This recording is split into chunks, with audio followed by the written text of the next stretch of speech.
रह जाओगे ढूंढने के चक्कर में ना 6-7 घंटा बहुत बार लग जाता है एंड बहुत बार हमारा कॉन्फिडेंस डाउन हो जाता है। उतनी कहानी लिखने की जरूरत नहीं। इसीलिए अगर आप ऐसे स्टूडेंट हो, फिजिकल में से एक कर लिया, इनऑर्गेनिक में से एक कर लिया, ऑर्गेनिक में से एक कर लिया, अप्लाइड में से एक कर लिया, और जो एक एक किया है उससे क्वेश्चन पूछे ही नहीं गए, फिजिकल के दूसरे चैप्टर में से क्वेश्चन आ गए तो आपकी बैंड बच जाएगी। फिजिक्स एंड केमिस्ट्री एक ऐसा पेपर है जो हर साल देखा जाता है कि किसी साल फिजिक्स बच्चों का डिफिकल्ट जाता है, किसी साल केमिस्ट्री बच्चों का डिफिकल्ट जाता है। बट इस वीडियो के अंदर जो चीजें मैं आपको 5 चीजें बताऊंगा, अगर आपने अभी से उन चीजों को फॉलो करना स्टार्ट कर दिया तो आने वाले जो आपके एग्जाम्स कॉलेजेस के होंगे या तो फाइनल बोर्ड एग्जाम बहुत बेहतरीन तरीके से जाएगा, क्योंकि गाइस अभी भी आपके पास एक अच्छा खासा टाइम है। एंड दोस्तों, अगर आप चाहते हो कि मैं आप सभी के लिए एक बेहतरीन डे वाइज टाइम टेबल लाऊं तो नीचे 500 day wise time table hashtag लिख दो, भर दो एंड पूरा जिद कर दो कि सर चाहिए चाहिए चाहिए, जिससे मैं ना भी चाहूं फिर भी मैं आप लोगों के लिए लाऊं, क्योंकि जो आप कमेंट करते हो मेरे लिए भी एक मोटिवेशन होता है। एंड साथ में गाइस इस वीडियो पे टारगेट लाइक मैं देता हूं 2000।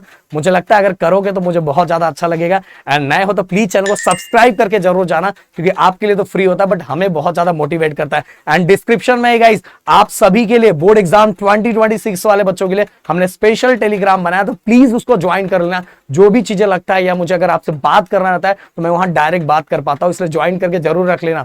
अब बात करते एक एक करके।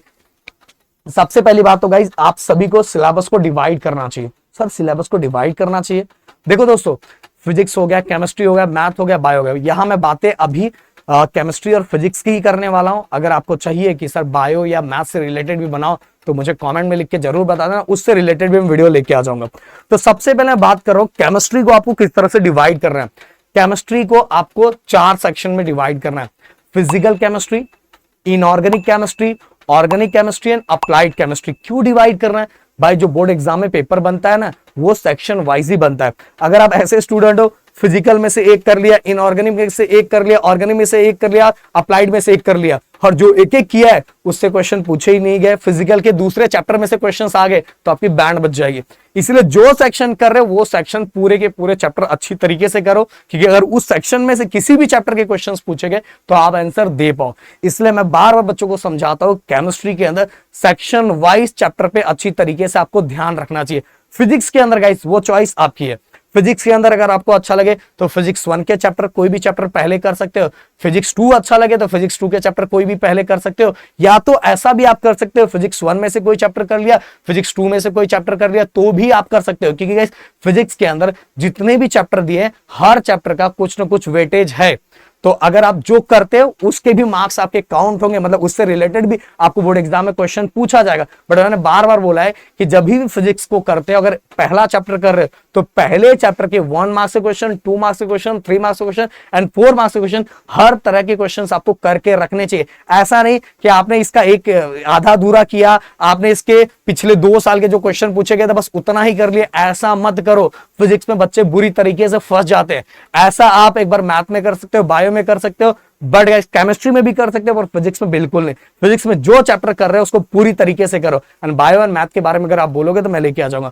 नेक्स्ट गाइस बताना चाहूंगा कि रैंकर बैच हमारा लॉन्च हो चुका है, जो 16 जून से स्टार्ट हो रहा है। जो टाइम टेबल है वो सैटरडे के दिन हम लोग लॉन्च करने वाले हैं। तो अगर अभी भी आप ज्वाइन नहीं हो तो फटाफट रैंकर बैच से ज्वाइन हो सकते हो। वहां फिजिक्स मैं एंड अमोल सर पढ़ा रहे हैं, मैथ आपके अपने राहुल सर पूरा का पूरा मैथ पढ़ा रहे हैं, केमिस्ट्री भाई 15 ईयर्स केमिस्ट्री से ओनली केमिस्ट्री करने वाले, मतलब केमिस्ट्री पढ़ाने वाले संदीप सर भाई, ऐसे टीचर्स मैंने आप लोगों के लिए लाके दिया है। तो अगर आप जुड़ना चाहते हो, और इंग्लिश हमारे ओमकार सर, तो सभी बैचेस के बारे में पूरा इंफॉर्मेशन जो है हमारे ऐप पे है। अगर कुछ और भी चाहिए तो डिस्क्रिप्शन में नंबर दिया, अब उस पर कॉल करके पूछ सकते हो। और 16 से स्टार्ट हो रहा है, उसके पहले ज्वाइन हो जाओ, कि पहले दिन से बैच में आओगे तो ज्यादा मजा आएगा।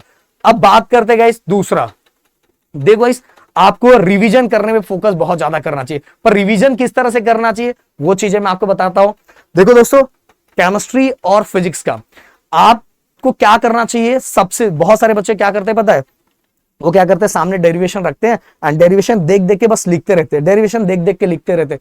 भाई ऐसा कुछ नहीं होने वाला है। रिवीजन करने का सबसे बेस्ट तरीका क्या होता है पता है? किसी को समझाओ। अगर आपने डेरिवेशन कर लिया है डेरिवेशन करने का वही डेरिवेशन किसी अपने दोस्त को समझाओगे ना, मैं गारंटी बोल रहा हूं बहुत ज्यादा टाइम तक वो चीजें आपको समझ में आएगी और खुद ही वो दिमाग में फिट हो चुका रहेगा। अगर आप क्या करो, देख देख के बस लिख रहे हो, देख देख के बस लिखे जा रहे हो सकता है थोड़े बहुत पॉइंट आपके दिमाग में आ जाए, बट कुछ दिनों के बाद से आपके दिमाग में से वो चीजें निकल जाएगी। बट अगर बेहतरीन तरीके से अगर रिवाइज करना चाहते हो तो जो भी चीजें आज आप पढ़ रहे हो, लर्न कर रहे हो, जाके आपका कोई भी दोस्त होगा उसको एक्सप्लेन करो। अब बोलोगे सर कोई दोस्त ही नहीं है, तो घर में जो भी मिले, भले उसको कॉमर्स का हो, आर्ट्स का, कुछ भी हो, बट उसको एक्सप्लेन करो। एक्सप्लेन करोगे ना गाइस तो वो चीजें आपके दिमाग में बहुत अच्छी तरीके से बैठ जाएगा और ये बेहतरीन तरीका है रिवाइज करने का। और मैं हमेशा बच्चों को एक चीज बताता रहता हूं कि आज जो भी टॉपिक कर रहे हो, जो भी टॉपिक आज कर रहे हो, जब कल नया टॉपिक स्टार्ट करो तो आज वाले टॉपिक का रिविजन फिर से एक बार करो। ओके, परसों जब जाओगे तो 2 दिन उसके पहले 2 दिन जो आपने किया उसका रिवीजन फिर से करो। तो जो लास्ट में मतलब लास्ट में गधा मजूरी करनी पड़ती है ना, पूरी चीजें फिर से भूल गए, कुछ दिमाग में नहीं रहा, वो टेंशन नहीं रहेगा। हर चीजें आपको अच्छे से सिस्टमैटिक वे में याद रहेगा। तो ये रिवीजन का बेस्ट तरीका है। इसके बाद गाइस एक चीज और मैं बताना चाहूंगा, सीईटी का अभी तक हमने एक बैच जो लॉन्च करने वाले हैं 12 तारीख को, वो मैथ का बैच है जो पूरा का पूरा आपके अपने राहुल सर लेने वाले। क्योंकि आगे अगर मैथ ले रहे हो, मैथ सीईटी में, क्योंकि देखो दोस्तों ओनली 12th में स्कोर कर लेने से कुछ नहीं होने वाला। 12th में 99% भी निकालोगे तो कुछ नहीं होगा। सीईटी के परसेंट के बेस पे ही आपका एडमिशन होने वाला है। ये बातें दिमाग में रहनी चाहिए आप लोगों को। और मैथ के लिए बेस्ट ऑप्शन राहुल सर के अलावा कुछ है ही नहीं। क्योंकि गाइस मैथ अगर आप कर रहे हो, तो इंजीनियरिंग में एडमिशन लेने वाला, और इंजीनियरिंग में आगे जाके हमारा स्पेशल चैनल है प्रदीप री एकेडमी, जाके देखो। इसलिए बैच लॉन्च हो रहा है 12 तारीख के दिन आपको एक अच्छा खासा डिस्काउंट मिलेगा, तो उस दिन ही ज्वाइन हो जाना। एंड डिस्क्रिप्शन में हमने फॉर्म दिया हुआ, उस फॉर्म को जरूर फिलअप करके रखना। उन सभी बच्चों को डिस्काउंट मिलेगा 12 तारीख को जब लॉन्च होगा। अब गाइस मैं बताऊंगा प्रीवियस ईयर्स पेपर। देखो प्रीवियस ईयर्स पेपर पर आपको फोकस करना चाहिए। कैसे फोकस करना चाहिए? जैसे आपने पहला चैप्टर खत्म कर लिया, आप सॉलिड स्टेट आपने खत्म कर लिया। सॉलिड स्टेट जैसे ही खत्म किया तो आप ये देखो कि सॉलिड स्टेट के कौन कौन से क्वेश्चन पिछले 3-4 सालों में पूछे गए और कैसे तरह के क्वेश्चंस पूछे गए।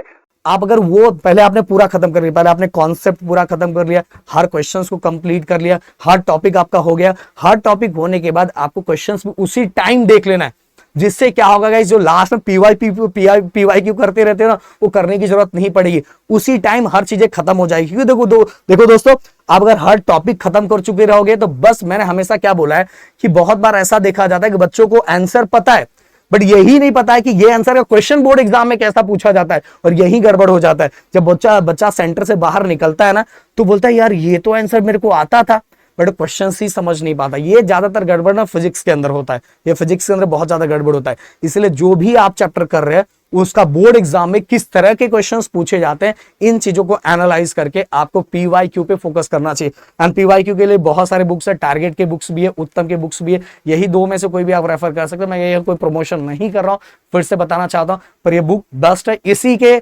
ज्यादातर कॉपी इधर उधर दिखाई देते हैं, इससे अच्छा ये बेस्ट बुक है, आप इसको यूज कर सकते हैं पीवाईक्यू देखने के लिए। ओके, अब अगला गाइस मैं आपको बताना चाहूंगा स्मार्ट नोट्स। आपको नोट्स बनाना है, पर नोट्स कैसा? बहुत सारे बच्चे ने, देखो मैं बताना चाहूंगा कि फिजिक्स में तो बहुत जरूरी है, फिजिक्स में तो बहुत ज्यादा जरूरी है। क्योंकि हमारे टेक्स्ट बुक के अंदर ना पूरी कहानी लिखी रहती है। कहानी मतलब वहां एक्सप्लेनेशन दिया रहता है। बोर्ड एग्जाम में जो टीचर्स पेपर चेक करते हैं ना, उनको एक्सप्लेन करने की जरूरत नहीं है भाई, उनको सब आता है। उनको उतना ही चाहिए जितना रिक्वायरमेंट है बोर्ड के अकॉर्डिंग। जैसे मैंने बार बार एग्जाम्पल दिया, कोई भी टॉपिक्स ले लो, ओके, जैसे अभी मॉलिक्यूलर थ्योरी का जो टॉपिक्स ले लो, फिर इसके बाद हमारा एक्सेस प्रेशर का टॉपिक ले लो, तो बुक के अंदर बहुत सारी चीजें दी है, बहुत भर भर के दिया हुआ है। उतना लिखना नहीं रहता, बस आपने 2-3 पॉइंट कंसीडर कर लिया। कंसीडर के बाद उस डेरिवेशन को, जो डेरिवेशन का रिक्वायरमेंट है वो डेरिवेशन लिख दिया, और फाइनल रिजल्ट सबसे इंपॉर्टेंट है डायग्राम्स। अगर उसके अंदर डायग्राम्स है तो डायग्राम्स बहुत इंपॉर्टेंट होता है। अब बुक के अंदर देखोगे पूरी कहानी लिखी है, उतनी कहानी लिखने की जरूरत नहीं। इसीलिए सबसे पहले तो एक अच्छा खासा नोट्स और एक ऐसा फ्लो चार्ट भी आपको खुद से बनाना है।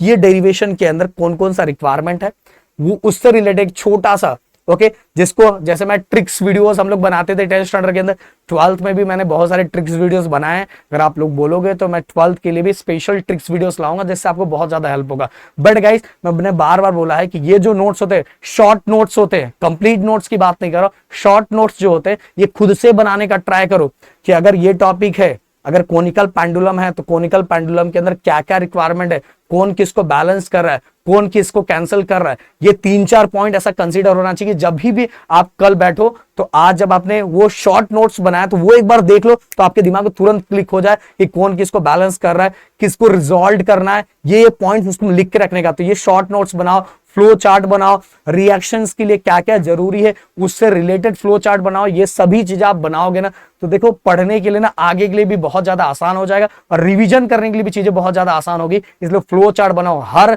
वो स्टूडेंट जो आगे बहुत अच्छा स्कोर करता है भाई वो इन चीजों पे बहुत ज्यादा फोकस करता है। और अगर फिजिक्स और केमिस्ट्री में आपको स्कोर करना है और लॉन्ग टाइम तक चीजों को याद रखना है तो फ्लो चार्ट हो गया, शॉर्ट नोट्स हो गया, इन चीजों पे आपको फोकस रखना चाहिए। एंड कंप्लीट नोट्स तो आप रैंकर बैच से जुड़ी रहे हो तो कोई टेंशन लेने वाली बात ही नहीं है।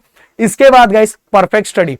परफेक्ट स्टडी के लिए मैं बताऊंगा कि देखो ग्रुप स्टडी आप कर सकते हो अगर आपके पास 2-4 ऐसे दोस्त हैं जो सच में पढ़ना चाहते हैं और पढ़ते हैं। भाई ऐसे नहीं कि आप ग्रुप में पढ़ने गए, पता चला एक दिन आपने आधा घंटा पढ़े और आधा घंटा पढ़ने के बाद आप 3 लोग मस्ती कर रहे हैं, तो भाई ऐसा कभी मत पढ़ना। बट अगर आपके ग्रुप के अंदर 2-3 लोग बहुत अच्छे हैं तो वहां बैठ के आप क्या कर सकते हो पता, न्यूमेरिकल्स वाले सम फटाफट सॉल्व कर सकते हो। 2 न्यूमेरिकल इसको दे दो, 2 न्यूमेरिकल इसको, जैसे ही सॉल्व हो गया आप एक दूसरे को चेंज करके फटाफट चेक कर सकते हो क्या क्या गलतियां हुई। अगर ऐसा है तो इसने 2 न्यूमेरिकल इसको दे दिया तो जो एक कॉम्पिटिशन क्रिएट होगा ना इसके कारण बहुत सारे न्यूमेरिकल्स कर पाओगे। फिर अगर आपने न्यूमेरिकल देखा इसके अंदर कुछ गड़बड़ हो गया, आपके उस दोस्त को आता है फटाक से वो आपको बता देगा। नहीं तो अगर आप खुद से करते रहोगे तो आप वो ढूंढते ही रह जाओगे। ढूंढने के चक्कर में ना 6-7 घंटा बहुत बार लग जाता है एंड बहुत बार हमारा कॉन्फिडेंस डाउन हो जाता है। पर अगर हो सकता है सामने वाले आपके दोस्त को आता है तो तुरंत वो चीजें बता देगा एंड तुरंत वो क्लिक हो जाएगा। अगर कुछ चीजें आपको आती है तो आपने उसको बता दिया, इससे टाइम भी बचेगा एंड वो चीजें भी फटाफट सॉल्व हो जाएगी। बट दोस्तों ग्रुप में ऐसे लोग होने चाहिए, पर अगर ग्रुप में ऐसे लोग नहीं है तो भाई खुद से ही पढ़ो, खुद से ट्राई करो, बिना मतलब टाइम खराब मत करो। क्योंकि 12th स्टैंडर्ड है, 12th में आप देखोगे कि 10th के कंपैरिजन में बहुत कम परसेंट आता है। इसका रीजन यही होता है कि हम प्रॉपर तरीके से फोकस नहीं करते जैसा फोकस हम पहले करते थे। लास्ट गाइस सबसे जरूरी जो है वो है हमारा 5वां, जो मैंने स्टार्टिंग में बोला था, डे वाइज टाइम टेबल। आपके पास टाइम टेबल होना चाहिए कि 7 दिन के बाद भी, 8 दिन के बाद भी, पूरा 15 डेज का पूरा डाटा आपके पास होना चाहिए। आपको किस दिन क्या क्या खत्म करना चाहिए। इवन आप अगर 15 दिन के बाद का करनी तो 7 दिन का पूरा डाटा होना चाहिए कि 7 दिन के अंदर आपको क्या खत्म करना चाहिए। और दिन भर का रूटीन आपके पास पूरी तरह से बना हुआ होना चाहिए क्योंकि आप 12th स्टैंडर्ड के अंदर हो। पर अगर आप चाहते हो कि ये जो पांचवा तरीका फॉलो करने का अगर वो टाइम टेबल मैं आप लोगों के लिए लाऊं तो मैंने बोला है कि नीचे भर भर के कमेंट कर दो। अराउंड 500 के ऊपर अगर कमेंट मुझे दिखाई दे तो ये चीजें मैं आप लोगों के लिए बना के लाऊंगा, जिससे बस आपको फॉलो करना है और आपकी चीजें बहुत आसानी से हो जाएगी। तो मिलते हैं नेक्स्ट वीडियो में। Thank you so much guys. जय हिंद एंड जय महाराष्ट्र दोस्तों।